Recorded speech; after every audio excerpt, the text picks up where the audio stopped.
جی بسم اللہ الرحمن الرحیم۔ سوال یہ پوچھا گیا ہے کہ اگر کسی شخص کا دن کو سفر کرنے کا ارادہ ہے تو کیا وہ پھر روزے کو چھوڑ سکتا ہے؟ یعنی آئندہ سفر کی وجہ سے کوئی شخص روزے کو چھوڑ سکتا ہے، اسے اجازت ہے؟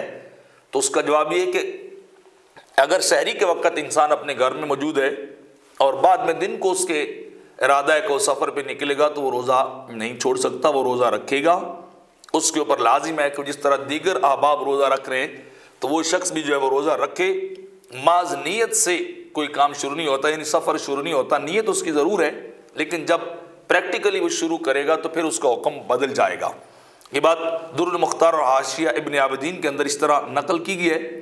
ہاں اگر اس نے سفر شروع کر دیا ہے دن کے وقت اور اب وہ سفر کی وجہ سے اس کو اجازت ہے کہ وہ روزہ چھوڑ دے، دوران سفر وہ روزہ افطار کر سکتا ہے، لیکن نہ کرے تو بہتر ہے وہ روزے کو مکمل کرے اور پھر آگے جب وہ سفر میں ہوگا تو اس کے اگر وقت آتا ہے تو اس کو اجازت ہے چھوڑ دینے کی۔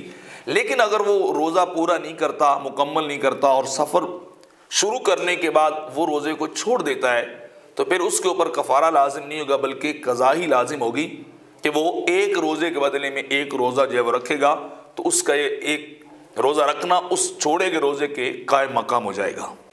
ایسی اور مزید ویڈیوز حاصل کرنے کے لیے ہمارے چینل پرو مظفر فرید کو سبسکرائب کریں۔